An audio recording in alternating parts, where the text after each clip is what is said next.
Analytical reasoning में मैंने कुछ ट्रिक्स बना ली हैं, जैसे कि डिस्ट्रीब्यूटेड ऑर्डर क्या करेंगे। 6 individual P Q R S T N U lies in a 5 story building, मंजिले 5 आदमी 6, ठीक है जनाब। Each person lives in one of the floor in the building, हर एक में कम से कम एक बंदा तो रहता है। Exactly one of the 6 lives on the first floor, exactly one of them lives in the fourth floor. अच्छा, फर्स्ट फ्लोर और फोर्थ फ्लोर तो खाली नहीं है, ये बात पता है। And at least 2 of them lives in the second floor. जो बात बन रही है कि सेकेंड फ्लोर पे 2 लोग रह रहे हैं, फोर्थ फ्लोर पे भी एक आदमी रह रहा है और फर्स्ट फ्लोर पे भी एक आदमी रह रहा है। या लोग तो भी हमें 6 पूरे करने, कितने हुए हैं 4, देखते हैं। इसका मतलब है ऐसा भी हो सकता है एक 5 पे रह रहा हो, एक 3 पे रह रहा हो, या बाकी तो 3 पे रह रहे हो। चलें आहिस्ता आहिस्ता देखते हैं। जितना मैं पढ़ाता जा रहा हूँ और से समझते जाएं उतने पार्ट को, ठीक है। अब क्या कह रहे हैं, Q does not live on the first floor और on the second floor। ना बड़े काम की बात पता चल गई। Q जो है वो फर्स्ट फ्लोर पे नहीं रहेगा, सेकंड पे भी नहीं रहेगा। तो एक बात तय है कि Q नहीं होगा यहाँ। अच्छा जनाब, B भी नहीं हो सकता सेकंड पे, तो लाजमी बात है कौन हो सकते हैं, खाली T और U हो सकते हैं, ठीक है।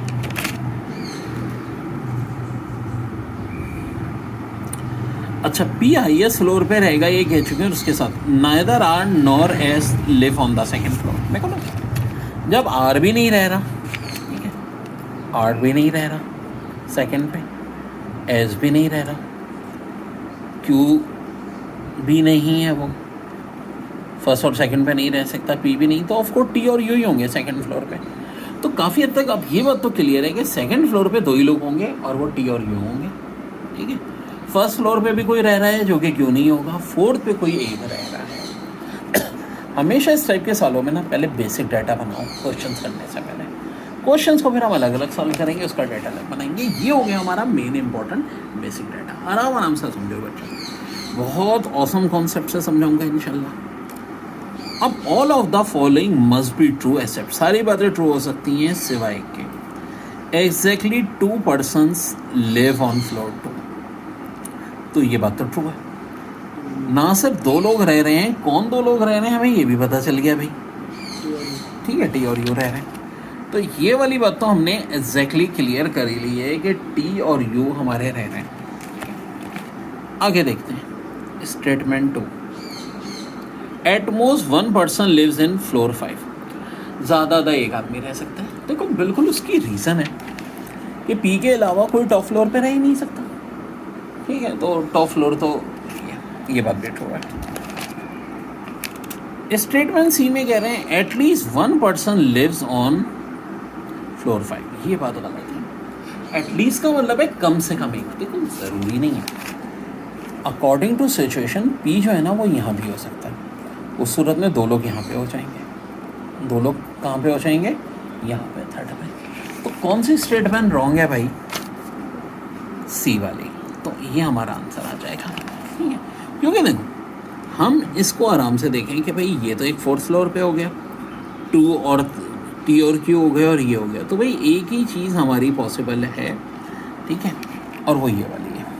तो ईच एंड एवरी कॉन्सेप्ट हम क्लियर करेंगे। इसके बाद बच्चों आते हैं क्वेश्चन 2 पे। विच of following could be true, कौन सी बात ट्रू है।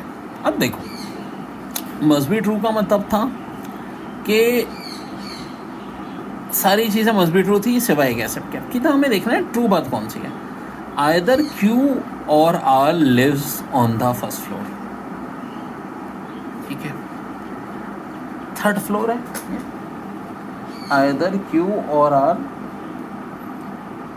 Lives on the third floor. Of course third floor पे Q और R ही हो सकते हैं, क्योंकि मेरे भाई या तो Q हो सकता है, फर्स्ट पे नहीं है ये, ना सेकंड पे, और R हो सकता है। ये बात ट्रू हो गई, लेकिन आई एम नॉट श्योर, हो सकता है कोई और बात आ जाए, तो और देख लेते हैं। T N U not live on the second floor. अरे भाई टी यू तो सेकंड पे है, तो हमने पहले ही दिखा लिया, तो इसका मतलब स्टेटमेंट भी रॉन्ग है। स्टेटमेंट ये तो सही जा रही है, T N U lives on the third floor नहीं जी, सेकंड पे। टी लिव्स इन फन नहीं, बाकी सारी गलत हैं सिवाय स्टेटमेंट वन के। तो इट मीन आंसर क्वेश्चन 2 का हो जाएगा स्टेटमेंट वन। आए अब देखते हैं हम क्वेश्चन नंबर 3।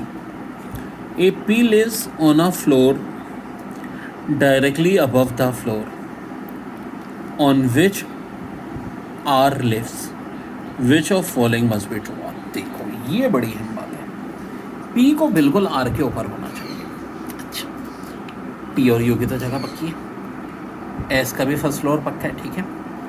तो क्यू ऑफ कोर्स थर्ड पे हो जाएगा, क्योंकि फर्स्ट सेकंड पे नहीं हो सकता। अगर कब की बात है, जब पी को बिल्कुल आर के ऊपर होना है। लेकिन ये भी तो हो सकता है कि पी बजाय फिफ्थ के फोर्थ पे हो, तो उस सूरत में थर्ड पे आर भी होगा और क्यू भी होगा।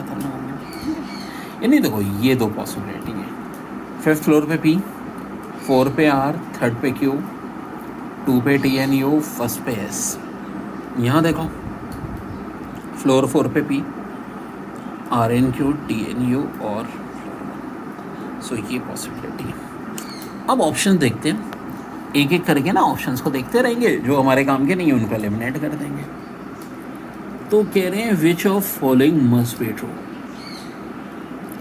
Are lives on floor higher than Q, नहीं यहाँ तो नहीं है। देखिए मस्ट का मतलब है हर सूरत में हो ना, इस सूरत में था, इस सूरत में नहीं है। स्टेटमेंट ए नहीं हो सकती। R N Q lives on the same floor, इस सूरत में तो है, इस सूरत में नहीं है, ये भी नहीं होगा। आपको हर सूरत में चीज़ होनी चाहिए। T N U lives on different floor, नहीं वो तो पक्का है सेकंड फ्लोर पे होंगे। Q lives on third floor. अब यहाँ ध्यान से देखो, इस कंडीशन में भी क्यू थर्ड पे, इस कंडीशन में भी क्यू थर्ड पे, तो statement D is my correct answer. Well एक बार रिव्यू करूँ, देखो क्वेश्चन नंबर 1 में हमसे पूछा था all of the following must be true. हमने सारे के सारे इसमें से जो आंसर आ गया था, at least 1 person lives on floor 5, ये रॉन्ग थी स्टेटमेंट, बाकी सारी ट्रू थी। यहाँ ट्रू स्टेटमेंट पूछी थी 2 में, तो वो आइदर क्यू और R lives on the third floor. और यहाँ भी ट्रू पूछी थी, तो क्यू जो है उसका थर्ड फ्लोर पे होना लाजमी है, चाहे कुछ भी हो जाए।